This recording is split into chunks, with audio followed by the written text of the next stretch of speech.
ಆತ್ಮೀಯರೆಲ್ಲರಿಗೂ ನಮಸ್ಕಾರ. ಭಾರತ ಸರ್ಕಾರ 2026-27ನೇ ಸಾಲಿನಲ್ಲಿ ಈ ವರ್ಷ ಜನಗಣತಿ ನಡೆಸಲು ಉದ್ದೇಶಿಸಿದೆ. ಆ ಕಾರಣಕ್ಕಾಗಿ ಏಪ್ರಿಲ್ 1ರಿಂದ ಏಪ್ರಿಲ್ 15ನೇ ತಾರೀಕುವರೆಗೆ ಸ್ವಯಂ ಎಣಿಕೆ ಸೆಲ್ಫ್ ಎನ್ಯುಮರೇಷನ್ ಅಂತ ಒಂದು ಹೊಸದಾಗಿ ಅಭಿಯಾನವನ್ನು ಸ್ಟಾರ್ಟ್ ಮಾಡಿದೆ.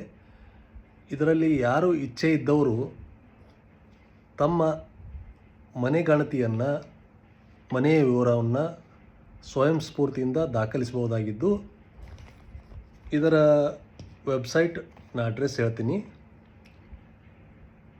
se.census.gov.in ನಲ್ಲಿ ನೀವು ನಿಮ್ಮ ಮನೆಯ ಗಣತಿಯನ್ನು ದಾಖಲಿಸಲು ಒಂದು ಸರ್ಕಾರ ಅವಕಾಶ ಕೊಟ್ಟೈತಿ. ಅದಾದಮೇಲೆ ವಿವರವಾದ ಜನಗಣತಿಯನ್ನು ಮುಂದಿನ ದಿನಗಳಲ್ಲಿ ಸರ್ಕಾರದ ವತಿಯಿಂದ ನೇಮಿಸಿದಂಥ ಸಿಬ್ಬಂದಿ ಮಾಡ್ತಾರೆ ಅಂತ ಹೇಳಿ ಒಂದು ಹೇಳಿದ್ವಿ. ಆ ಕಾರಣಕ್ಕಾಗಿ ಇದನ್ನು ಯಾಕೆ ಮಾಡಬೇಕಪ್ಪ ಅಂದ್ರೆ, ಇದು ಮುಂದಾದರೂ ಸರ್ಕಾರ ಮಾಡೋ ಹೊತ್ನ್ಯಾಗ ನಮ್ಮ ಮನೆಯ ವಿವರವನ್ನು ಏನಾದರೂ ತಪ್ಪಾಗಿ ನಮೂದಿಸಿದರೆ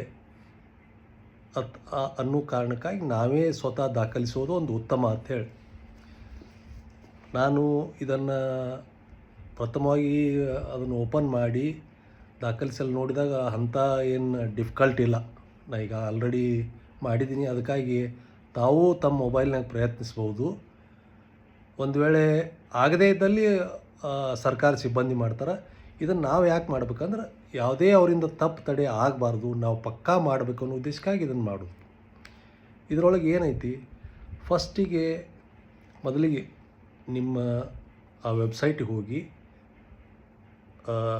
ನಮ್ಮ ರಾಜ್ಯ ಸೆಲೆಕ್ಟ್ ಮಾಡಬೇಕು. ಮಾಡಿ ನಮ್ಗೆ ಯಾವ ಭಾಷೆ ಬೇಕು, ಇಂಗ್ಲೀಷ್ ಬೇಕಾದ್ರೆ ಇಂಗ್ಲೀಷ, ನಮ್ಗೆ ಕನ್ನಡದಾಗೂ ಪ್ರಶ್ನೆ ಸರಳ ಅದಾವೆ. ಕನ್ನಡದಾಗೂ ಆಪ್ರೇಟ್ ಮಾಡೋದು ಏನು ತೊಂದರೆ ಇಲ್ಲ. ಮೊಬೈಲ್ನಾಗ ಮಾಡಿ ಅಲ್ಲಿ ನಮ್ಮ ಹೆಸರು ಹಾಕಿ, ನಾವು ಒಂದು ನಮ್ಮ ಮೊಬೈಲ್ ನಂಬರ್ 2 ಹಾಕಿದ್ದೀವಿ ಅಂದ್ರೆ ನಮ್ಮ ಮೊಬೈಲಿಗೆ OTP ಬರ್ತೈತಿ. OTP ಹಾಕಿ ಎಂಟರ್ ಮಾಡಿ ಹೋದಿವಿ ಅಂದ್ರೆ ನಮ್ಮ ಅಲ್ಲಿ ಮನೆ ಅಡ್ರೆಸ್ ಅಂದ್ರೆ ನೀವು ನಿಮ್ಮ ಊರ ಹೆಸರು ಅಥವಾ ಗೂಗಲ್ ಮ್ಯಾಪ್ ಬರ್ತೈತಿ. ಗೂಗಲ್ ಮ್ಯಾಪ್ದಾಗ ನೀವು ಲೊಕೇಶನ್, ನೀವು ಲಾಂಗಿಟ್ಯೂಡ್, ಲ್ಯಾಟಿಟ್ಯೂಡ್, ಅಕ್ಷಾಂಶ, ರೇಖಾಂಶ ಅಲ್ಲಿ ದಾಖಲು ಮಾಡಬೇಕು.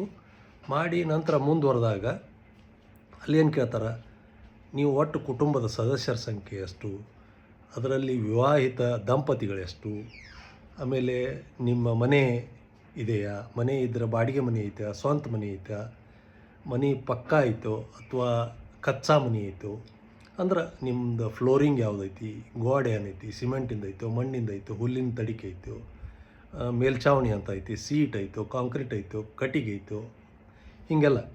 ನಂತರ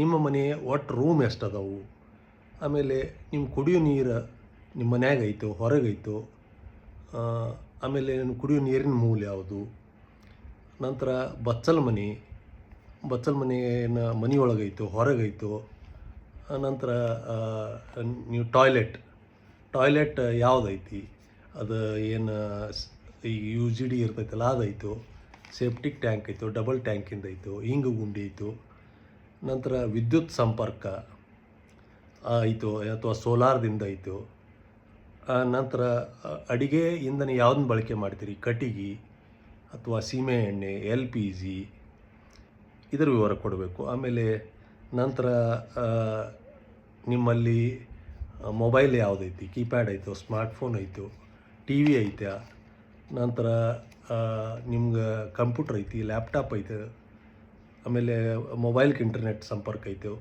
ಆಮೇಲೆ ನಿಮ್ಮ ಹತ್ರ ಮೋಟ್ರ್ ಸೈಕಲ್ ಇತ್ತು, ಕಾರ್ ಐತು.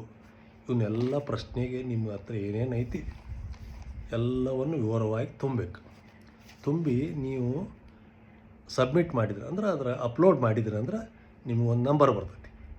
ಆ ನಂಬರ್ ಮಾಡಿದಾಗ ಒಂದು ಬರ್ತೈತಿ. ಅದನ್ನು ನೀವು ನಿಮ್ಮ ಹತ್ರ ಇಮೇಲ್ ID ಕೊಟ್ಟಿದ್ರೆ ಇಮೇಲ್ಗೂ ಬರ್ತದೆ, ನಂತರ ಮೆಸೇಜು ಬರ್ತೈತಿ. ನೀವು ಅದನ್ನು ಇಟ್ಕೊಂಡ್ರಂದ್ರೆ ನೀವು ಮುಂದೆ ಜನಗಣತಿ ಮಾಡೋಕ್ಕೆ ಬರ್ತಾರಲ್ಲ ಅವಾಗ ವಿವರವಾಗಿ, ಅಂದ್ರೆ ಅವಾಗ ಮನೆಯ ಸದಸ್ಯರ ಸಂಖ್ಯೆ, ಹೆಸರು, ಅವ್ರ ಲಿಂಗ, ಅವರ ಶಿಕ್ಷಣ ಅರ್ಹತೆ, ಅವ್ರಿಗೇನ ದೈಹಿಕ ನ್ಯೂನ್ಯತೆ ಇದ್ರೆ ಅಥವಾ ಅವ್ರ ಆದಾಯ, ಹಿಂಗೆಲ್ಲ ಏನು ಕೇಳ್ತಾರಲ್ಲ ಅವಾಗ ಇದನ್ನು ಕೊಡಬೇಕು.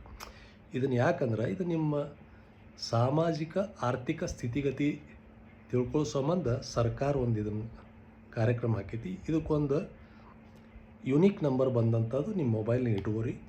ಅವಾಗ ಬಂದಾಗ ಅವ್ರು ಕೊಡ್ರಿ. ಇದ್ರ ವೆಬ್ಸೈಟ್ ಹೆಸರು ಇನ್ನೊಮ್ಮೆ ಹೇಳ್ತೀನಿ, www.se.census.gov.in.